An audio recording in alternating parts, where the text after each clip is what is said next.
E a xente quería moito no demo, iso é verdade. As ánimas eran algo da vida cotiá, como para nós hoxe é o Instagram ou a televisión.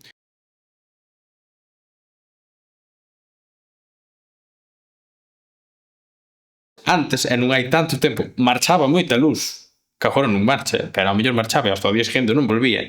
Esta collía, pois ao mellor nunha tarde do mes de outubro, pois, que facías sin luz? Xogar non podías, porque era noite, ao mellor chovía, entón nós tiñamos moita costumbre de ir para a miña tía, porque se tiña a lareira, estaba o lume aceso, e daquela botabas ali unha chea de tempo, que polo menos vías tantos aí contabas. Non estaba ligado a unha cuestión demoníaca ou mala. Outra cousa é que é moi caído falar de temas relacionados co demo nesta época do ano, un pouco tamén porque eso, son cousas típicas do inverno e neste momento do ano empeza o inverno. E o inverno en Galicia sempre tuvo asociado unha serie de rituales, de contos, de historias de medo que nese ciclo estaban máis presentes. Entón sí que cadra que en difuntos sempre hai esa constante de contar contos de medo, a Santa Compaña. A época do ano tamén é caída para falar de contos de meigas, porque ao final vai todo un pouco no mesmo saco, toda esa superstición pois ligada ao demo, á morte, esas cousas que son un pouco máis tétricas. Son tétricas desde o punto de vista de hoxe. Antes daballe medo, pero non é... Tampouco é ese concepto do medo, eu creo que era máis... Sempre houve como un medo ao desconocido.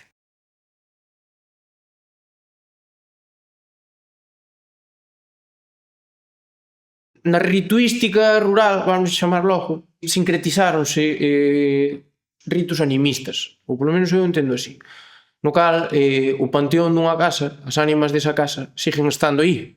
As ánimas eran algo da vida cotiá, como para nós hoxe é o Instagram ou a televisión.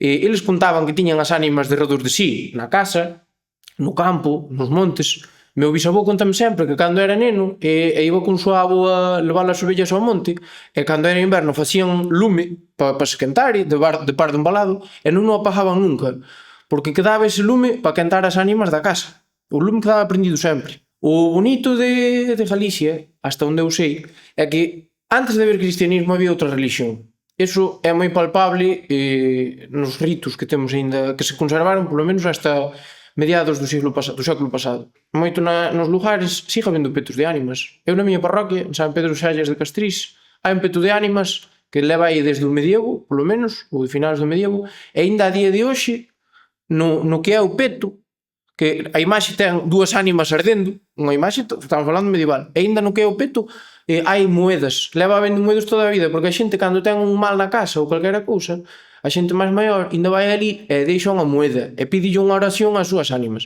A relación esa, a xente morría, evidentemente, pero seguías tendo, pois eso, un pensamento nel, unha oración, seguíalo tendo en conta na casa, cando había un cambio grande, pois pedíaslle consello ou pedíaslle fortuna a esa ánima de teu pai, de teu avó, do que fora. Outra cousa que tamén se fala da noite de difuntos, e non era só de difuntos, era todas as noites en xeral no ano, que cando caía a comida ao chan, cando caían as migas de pan, caía todo por ali, non se barría, ou polo menos deixábase esa noite, para que se alimentaran tamén as ánimas. E eu creo, isto é unha teoría miña, que daí ven o de que non se pode barrer para fora na casa, nunca, que che marcha a sorte. Hoxe en día todos sabemos que non barras para fora, que marcha a sorte, pero a miña idea é que eso nace de que non podes botar para fora o que lle vas dar ás ánimas da tua casa, por iso se botaba na lareira. No Corpiño as señoras da Lideoca din que claro, a xente que tiña o demo estaba na San Cristía e daquela altura que estaban latín daquela decía ora pro nobis e os que tiñan o demo dicían eu caja e ti comes e a xente quería moito no demo, iso é verdade. Ahora non, pero a xente quería moito no demo. A xente tiña o demo tamén, claro que parece unha frase feita así, pero telo demo, pero si, as cousas daballe o demo porque che caía, iso é unha frase que di moito miña tía, cando lle cae unha cousa constantemente ao chan, dille ou que ten o demo ou dacho o demo. E as persoas tamén non tiñan, non? De feito, a nosa familia contábase que o meu abuelo que tuvera o demo xa con con 40 anos ao mellor, cerca dos 40, xa tiña fillos, xa estaba casada. E meu abuelo era bastante ateo, todo hai que dicilo, pero levaron a unha iglesia, era verdad que non recordará cal foi. E tuvo que volver 2 veces, porque o que lle decían é, claro, iba á iglesia, o demo esperaba fora, porque o demo non podía entrar, pero todo ben, todo dentro parecía que lle pasara todo. Despois salía pa fora, claro, volvían a coller porque o demo esperaba na porta. E de feito el dicía que iba con alguén, que o acompañaba a alguén. Ou dicía que viña de andar na besta, ou que iba co seu amigo por ali e facía non sei que e tal. Bueno, e tuvo que volver a segunda volta e daquela o creo que foi o crego, mandoulle salir pola San Cristía, porque senón, claro, demos paraba na porta e volvió a coller. Entón dicía, entras por aí e falo que lle tuvo que facer ali e saltes pola San Cristía. E daquela pasou, porque daquela demo engañou non no collido. Pero pasábanlle cousas, dicíanlle, bueno, pois, agora o coche non encende porque di o meu amigo que tal e iba para traballar, dadelle agora que agora di o meu amigo, despois de chamar o mecánico, decir, xa tal, agora dadelle que agora encende que di o meu amigo que encende. Entón estaba a manivela, que tiña un coche de manivela e o coche encendía. Daquela a xente dicía, pois dalle o demo, ten o demo e tal, non sei que. A miña abuela choraba. Diz que lle preguntaban, el dicía que era a fame, pero era consciente de que algo que lle pasara, e algo pasou, sí, porque unha persona de 40 anos non se suba aos pinos, non anda colgado polos pinos ou ben todo espiñado do monte dicindo que viña, el dicía que viña de andar na besta e cousas así. Era unha cousa que pasaba moito, entón a xente, pois eu iba a quitar o demo ás iglesias, ao mellor ofrecéndose unha santa, que era moi típico, bueno, o corpiño, e aquí tiñamos o corpiño de oca. Os que tiñan o demo diz tamén que lle decían fulanito chamase Jesús ou non sei que, e voltoleaban porque oían o nombre de Jesús e daquela cuspían e facían as de Dios. Porque claro, tiña o demo. Pero si, había moitas cousas desas. Ou como ao conta que había o conto que se xa é moi vello, que decían que a criada do cura que non decía Jesús cando espirraba, e decía que era que tiña o demo, decía era cousa do demo, porque espirra, xa non dir Jesús, tiña o demo, porque dicían que cando espirraba xa era que botaba o demo fora. Historias, para non dormir. E despois xa está o caso máis extremo do aire, tamén chamada a sombra. Hai moitos tipos de aire, non é só asociado aos mortos. Hai o aire dos bichos ou o aire dos cocos tamén, que se pode coller dun animal ou dunha alimaña.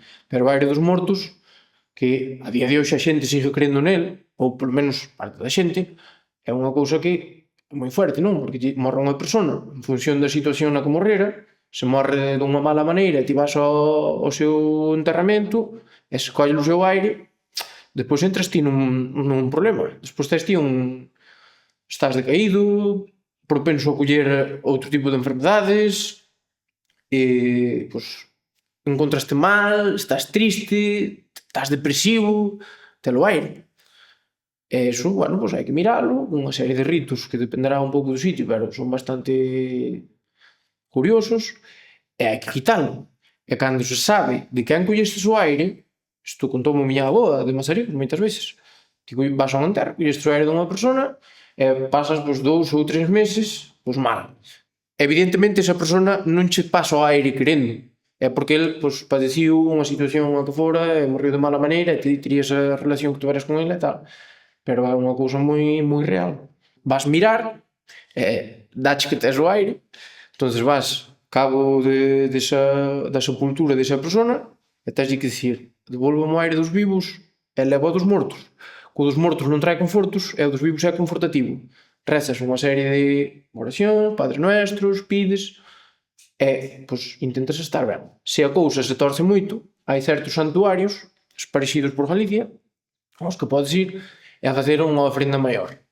Por exemplo, alá abaixo na serra está a famosa Campa de Roo, que vas ali, hai unha especie de altar debaixo dun cruceiro e tens que quedar ali a dormir. Hai que facer unha serie de oracións e tens que quedar ali a dormir e pedir para que te quiten o aire. Está debaixo dun cruceiro, que é un elemento santificador por excelencia de Galicia, é unha maneira de quitar o aire. Pero volvemos ao mismo. Se existe o aire, se existía o aire, é porque as ánimas desas persoas siguen estando entre nós. Cousa que agora, pois, vese que se perdiu, pero antes pa xente era así. Miña nai conta que a súa abuela que lle quitou a sombra. E entón, claro, que cho conte túa nai que ten 60 anos, unha cousa destas, e además sí que había certa, bueno, pois creencia de que eso estaba aí. Quitoulle a na artesa, porque si que é o típico de por aquí, ou quitala ca fariña da artesa despois de amasar, ou ca borralla da lareira. Isto normalmente aplicábase aos nenos, porque normalmente o que se dicía que sempre é a persona como máis débil susceptible de coller esas cousas, non? E pasáballe moito cos nenos, porque de feito que se di moitas veces que era unha explicación a científica do raquitismo dos nenos, que había moito, entón se o rapaz non andaba ben ou tiña mal aspecto, estaba moi esblancuxado ou que fose, tiñas apañaba no que era bullos de toxo, ben limpos así, secos e tal, entón limpaba o lar, había que limpar o lar para que, supoño que, pues, para que non tuvese impurezas de outras cousas, non? Entón limpaba o lar, barría toda esa borralla que había ali, entón poñía os navegadolos do toxo, queimábos, e despois apañaba esa borralla. E despois fervían auga nun cazolo de barro, botaban a borralla dentro que quedara de queimar os toxos e lavaban o rapaz. Había que lavar a persona sempre cara arriba, o sea, sempre, de abaixo para arriba. E despois desde que o lavaban, ás veces non se facía máis nada, outras veces din que tiña que dormir non recordo cantos días ca camisa de seu padriño, solo ca camisa de seu padriño. E despois, iso que quedaba ali, dirían as súas palabras, non digo que non, a verdade é que eu non sei, algo sei que decían, botaban a borralla, supoño que cando facían ca fariña facían unha cousa similar, nun pano. Entón, despois co pano apertábano, ben apretado, e despois, bueno, quedaba así como unha pelota, non? E despois abrían así, e aí, supostamente, pois claro, había os pelos de, pois, pelos de ser largo, decían que era como raro de muller, entón sabían ser raro como raro de muller ou tal, ou que fose tal.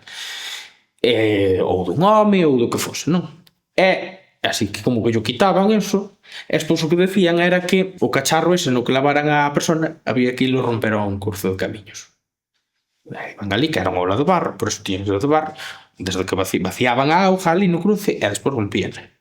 Entón así, sombra fuera. En algún caso, isto escoitei unha señora que vivía ali, que era veciña nosa, tamén fora un meiga a mandaralle facer eso, que ela sempre me dicía que, claro, que se estaba todo, porque tiño que estuvo que esperar a un día que houbera lúa chea para ir ao cementerio, coller, a verdade que me contaba de pequena, flipa.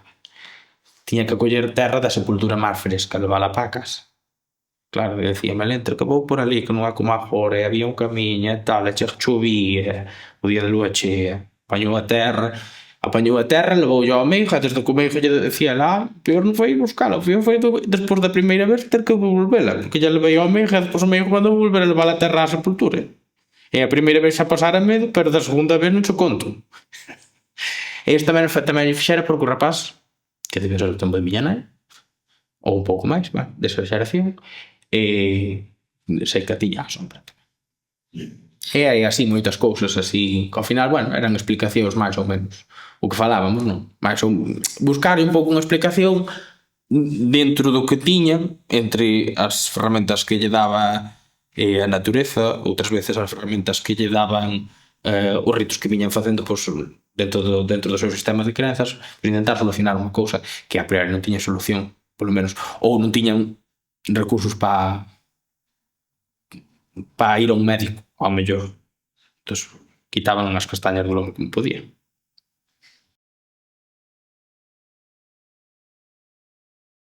Ao final, todo está relacionado co ciclo do ano, que é ese ciclo no que empeza a temporada da oscuridade, o cambio de vir da vida do que ven sendo a primavera máis o verán, ao duro inverno, o frío, a falta de luz. Creo que non é malo que queden como contos, sabe?